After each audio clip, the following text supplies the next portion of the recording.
Bismillahirrahmanirrahim. Assalamualaikum warahmatullahi wabarakatuh. Innal hamdalillah nahmaduhu wa nasta'inuhu wa nastaghfiruh wa na'udzu billahi min syururi anfusina wa sayyiati a'malina. May yahdihillahu fala mudilla lahu wa may yudlil fala hadiyalah. Asyhadu an la ilaha illallah wahdahu la syarika lahu wa asyhadu anna Muhammadan abduhu wa rasuluhu la nabiyya ba'dah. Allahumma salli wa sallim wa barik ala nabiyyina Muhammadin wa ala alihi wa ashabihi wa man tabi'ahum bi ihsan ila yaumiddin tsumma ma ba'd. Jamaah rahimakumullah, di kesempatan kali ini insyaallah kita akan kembali membahas mengingat tentang keburukan syirik. Mayoritas ulama membagi syirik ini kepada dua, yaitu asyirkul akbar dengan asyirkul asghar, syirik besar dan juga syirik kecil. Ada juga ulama yang membagi syirik ke dalam tiga bagian, asyirkul akbar, asyirkul asghar dengan asyirkul khafi ya. Tapi kita akan mencoba membagi dua saja sebagaimana mayoritas ulama membaginya. Asyirkul akbar biasanya syirik karena pelanggaran terhadap tauhid rububiyah dan tauhid uluhiyah. Sebab syirik itu lawan daripada tauhid. Ya, syirik itu adalah lawan daripada tauhid. Ketika tauhid artinya menjadikan Allah satu-satunya Rabb yang disembah, maka memberikan sesembahan atau meyakini adanya Rabb selain Allah itu adalah syirik. Dan dosa yang terbesar yang sepakat dikatakan oleh para ulama dari dosa-dosa besar yang ada yaitu asyirk. Itu dosa yang paling besar. Kenapa? Karena kesyirikan itu adalah kezaliman yang paling besar. Sebagaimana firman Allah Subhanahu wa taala, "Inna syirka la zulmun azim." Ya, inna syirka la zulmun azim. Dan ini yang diwasiatkan oleh Luqman kepada putranya, "Ya bunayya la tusyrik billah, inna syirka la zulmun azim." Wahai anakku, janganlah engkau menyekutukan Allah dalam ibadah, karena menyekutukan Allah dalam ibadah atau kesyirikan itu adalah kezaliman yang besar. Kenapa dikatakan kezaliman yang besar? Karena dalam kesyirikan itu sama saja kita menyamakan antara Allah dengan selainnya. Menyamakan antara Allah Al-Ghani, Allah yang Maha Kaya, dengan makhluknya yang fakir. Menyamakan antara Allah Al-Alim yang mengetahui segalanya dengan makhluknya yang jahil. Menyamakan Allah yang maha mampu melakukan segalanya dengan makhluk-makhluknya yang lemah. Maka penyamaan antara yang besar dengan yang kecil, yang alim dengan yang jahil, yang ghani dengan yang miskin, itu adalah kezaliman yang besar. Inna syirka la dzulmun adzim. Dan juga syirik ini akan menyebabkan seseorang diharamkan masuk ke dalam surga, bahkan tempatnya adalah neraka ya. Dan juga bisa menggugurkan amal-amal orang yang melakukannya ya. Allah Subhanahu wa taala berfirman, A'udzubillahi minasyaitonirrajim, wa laqad uhiya ilaika wa ilal ladzina min qablika la in asyrakta la yahbatanna amaluka wa la takunanna minal khasirin. Sungguh telah diwahyukan kepada nabi-nabi sebelummu dan kepadamu, seandainya engkau syirik ya, la in asyrakta, jika engkau syirik, la yahbatanna amaluka, niscaya gugurlah amal-amalmu ya, wala takunanna minal khasirin, dan kau akan menjadi orang-orang yang merugi. Ini Rasul sallallahu alaihi wasallam diancam oleh Allah lain asyrakta, jika engkau syirik. Yang diancam adalah Rasulullah. Sebab Rasul adalah hamba. Beliau manusia. Ya, kalau terjatuh ke dalam kesyirikan, maka gugur amal risalah, amal kenabian, itu gugur. Bagaimana dengan kita? Kita pun terancam, diancam oleh Allah, lain asyrakta la yahbatanna amaluka. Jika engkau syirik, niscaya amalmu akan gugur. Wa may yusyrik billah faqad harramallahu alaihil jannah wa ma'wahun nar. Siapa yang syirik kepada Allah, maka Allah mengharamkan surga atasnya. Wa ma'wahun nar, dan tempat kembalinya adalah neraka. Wa ma lidh-dhalimina min ansar, dan tidak ada penolong bagi orang yang zalim sedikit pun. Diancam oleh Allah tidak masuk neraka. Bahkan dalam surat Al-Bayyinah Allah mengancam orang kafir dan orang musyrik masuk ke dalam neraka. Innal ladzina kafaru, ya,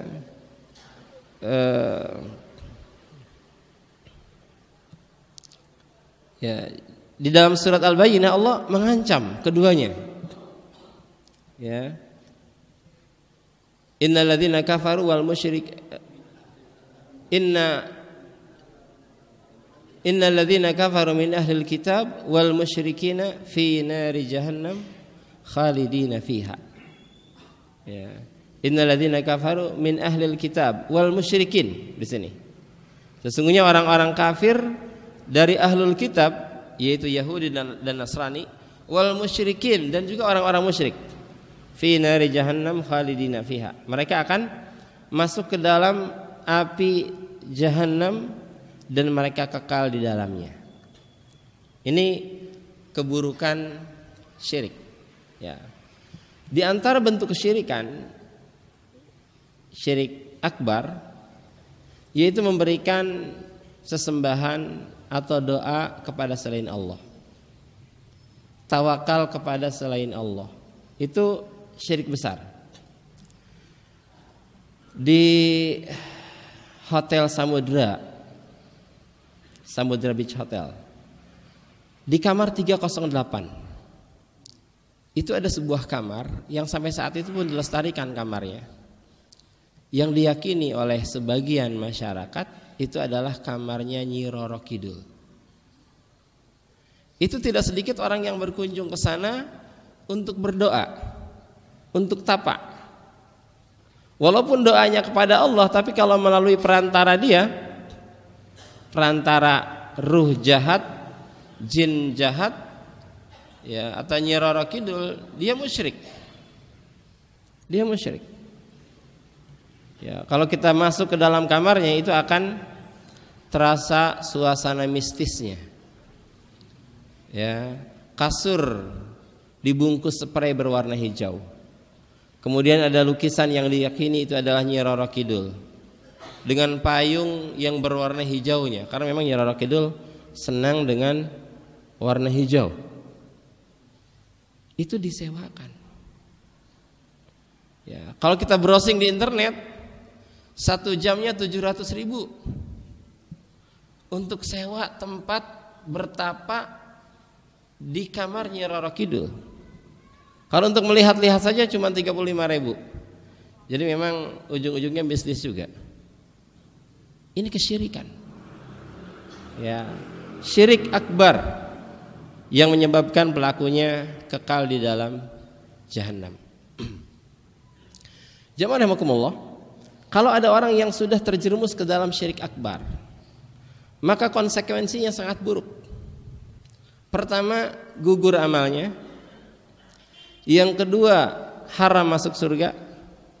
Yang ketiga, dia masuk ke dalam neraka dan tidak akan pernah keluar dari dalamnya. Yang keempat, tidak boleh menikah dengan seorang muslimah. Yang kelima, sembelihannya haram dimakan.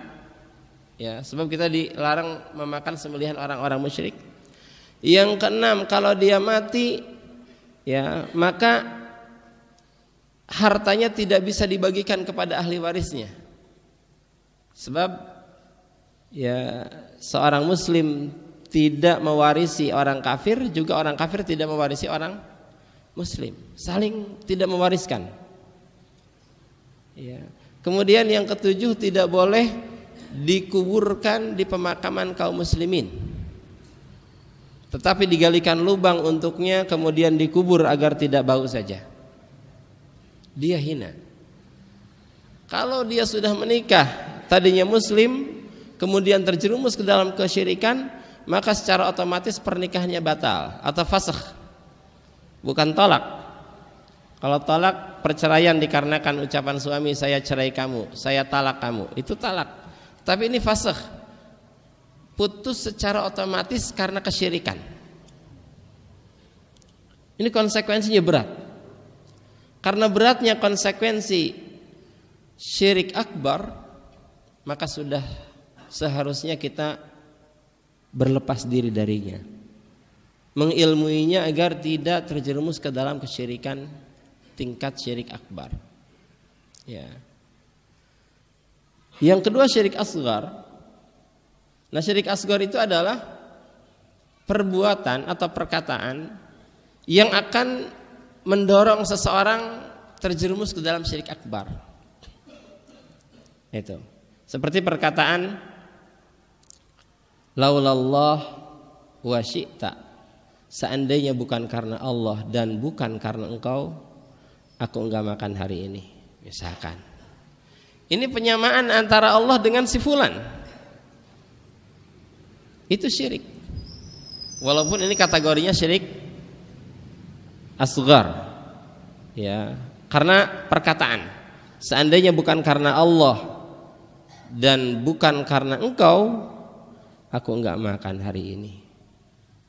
Orang enggak punya duit, enggak punya beras, ada orang yang nolong, memberikan uang, memberikan beras, dan dia mengatakan seandainya bukan karena Allah dan bukan karena Anda, saya enggak makan hari ini. Itu syirik. Ya, syiriknya syirik asghar. Yang benar, seandainya bukan karena Allah, kemudian karena Anda. Bukan dan, kalau dan itu ada kesetaraan, tapi kemudian itu boleh. Seandainya bukan karena suara angsa, kemalingan rumah saya. Dia sengaja melihara angsa di rumahnya, kalau ada maling angsa itu akan ribut. Atau melihara anjing di rumahnya, kalau ada maling anjing itu akan menggonggong. Seandainya bukan karena angsa dan bukan karena anjing, kemalingan rumah saya. Itu pun syirik. Ya, karena dia dengan suara. Ya. Atau syirik asghar yang dikatakan oleh Rasulullah SAW, yaitu seseorang yang beribadah kepada Allah, tapi kemudian memperbagus ibadahnya karena ingin dilihat oleh orang lain. Ini pun syirik asghar. Seseorang yang sholat di dalam sebuah masjid, dia salat tahiyatul masjid, salat karena Allah. Dia ketika takbir Allahu Akbar itu karena Allah. Ketika ruku pertama karena Allah. Ketika i'tidal pertama karena Allah. Tapi ketika sujud dia mulai mendengar suara pintu yang bergerak. Ada orang masuk nih. Dia mulai memperindah salatnya, memperlama sujudnya. Yang biasanya setengah menit jadi 1 menit sujudnya itu, karena ingin dilihat. Itu namanya seseorang yang terjangkiti sifat riya. Nah, ini syirik. Syiriknya syirik asghar. Sebab apa? Pada asalnya ibadahnya karena Allah, tapi mulai memperindah ibadahnya itu karena ada orang, karena ingin dilihat oleh orang lain. Ini namanya syirik asghar atau riya. Tapi seandainya sejak dia takbir bukan karena Allah tapi karena si fulan, dia enggak salat kecuali karena si fulan, dia tidak sedekah kecuali ada si fulan, ini syiriknya syirik akbar. Riyanya bukan riya biasa, ini riya orang-orang munafik. Riyanya orang-orang munafik, ya, ketika dia salat, dia sedekah, dia berangkat jihad bukan karena Allah sama sekali, tapi karena ingin dilihat bahwa dia adalah seorang mukmin. Ini kafir. Syiriknya syirik besar. Bukan syirik kecil. Ya, kalau syirik kecil itu pada awalnya karena Allah, kemudian diperindah dikarenakan ada orang lain. Ya. Nah, syirik kecil itu merupakan dosa yang terbesar setelah syirik besar. Jadi dikatakan kecil itu kalau dibandingkan dengan syirik besar. Tapi kalau dibandingkan dengan dosa-dosa yang lain, dia lebih besar daripada dosa besar. Ya. Jadi syirik besar itu adalah dosa terbesar kedua setelah syirik besar. Nah, para ulama berbeda pendapat. Apakah seseorang yang mempunyai atau terjerumus ke dalam syirik kecil, apakah dia akan disiksa di akhirat ketika tidak bertobat, ataukah berada di bawah masyiatullah? Ya. Ibnu Taimiyah rahimahullah berpendapat bahwa syirik kecil, ketika seseorang membawa dosa syirik kecil ketika meninggal belum bertobat, maka dia berada di bawah masyiatullah. Kalau Allah menghendaki untuk diampuni, maka dia akan masuk ke dalam surga secara langsung tanpa disiksa. Kalau Allah Subhanahu wa taala hendak menyiksa dia karena menegakkan keadilan, maka dia akan disiksa oleh Allah, tapi pada akhirnya dia akan masuk ke dalam surga. Gitu ya. Nah, sebagian ulama lagi mengatakan bahwa syirik besar atau syirik kecil kalau terbawa mati belum sempat bertobat dari keduanya, maka pelakunya pasti disiksa dan tidak akan diampuni. Hanya saja bedanya, kalau syirik besar itu siksanya abadi. Kalau syirik kecil siksanya sementara, kemudian dia akan masuk ke dalam surga. Dalilnya apa?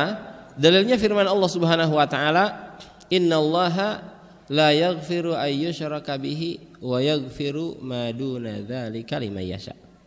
Allah tidak mengampuni dosa syirik. Nah, ini Allah tidak mengampuni dosa syirik, ini masuk ke dalam makna keduanya, yaitu syirik besar dan juga syirik kecil. Allah tidak akan mengampuni dosa syirik. Tidak dijelaskan di sini syirik besar atau syirik kecil, sehingga maknanya umum. Syirik besar atau syirik kecil itu tidak akan diampuni oleh Allah. Wa yaghfiru ma duna dzalik, dan Allah akan mengampuni dosa di bawah level syirik liman yasha, tapi tidak untuk seluruh orang, bagi orang-orang yang Allah kehendaki saja. Nah, ini ayat ini bercerita tentang orang-orang yang mati yang membawa dosa. Ya, sebab orang yang mati yang membawa dosa yang tidak bertobat itu ada orang yang mati membawa dosa syirik, ada orang yang mati membawa dosa di bawah level syirik. Nah, kalau orang mati membawa dosa syirik, kalau syiriknya syirik akbar, maka dia tidak akan selamat dari neraka. Pasti masuk neraka. Kalau dia adalah syirik kecil, ini dikhilafkan. Nah, sebagian ulama mengatakan dia pun pasti masuk neraka. Hanya saja bedanya tadi. Bedanya dia tidak akan selama-lamanya. Itu. Tapi dia pasti masuk ke dalam neraka, sebab tidak diampuni.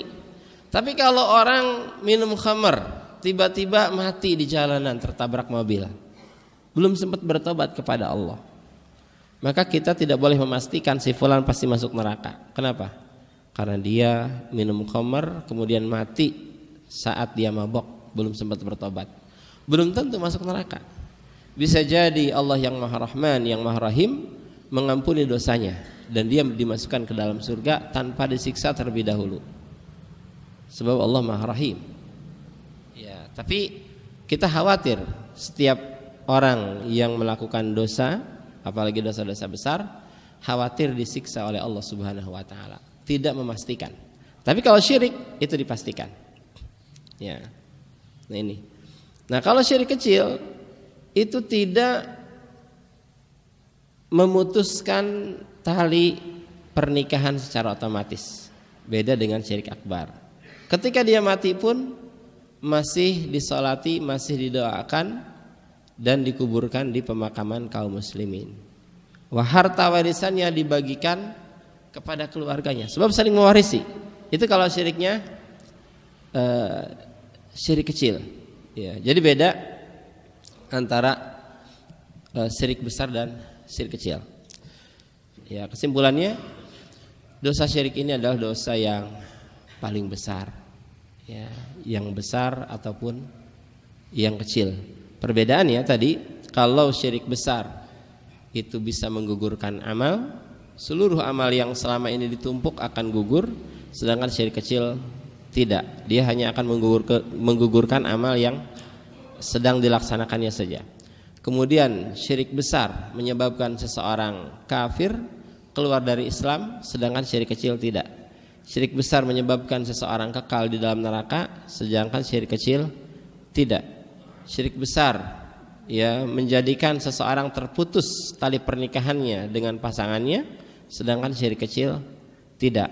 Pelaku syirik besar ketika mati haram dikuburkan di pemakaman kaum muslimin, sedangkan pelaku syirik kecil masih boleh dimakamkan di pemakaman kaum muslimin.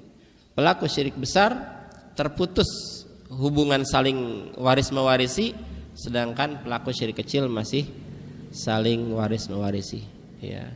Ini kesimpulannya. Semoga Allah Subhanahu wa taala menjaga kita dari dosa syirik besar ataupun kecil, ya, dan menjadikan kita orang-orang yang bertauhid sehingga kita bisa bahagia di dunia dan di akhirat. Wallahu alam. Saya tutup dengan kafaratul majlis. Subhanakallahumma rabbana wa bihamdik asyhadu an la ilaha illa anta astaghfiruka wa atubu ilaik. Assalamualaikum warahmatullahi wabarakatuh.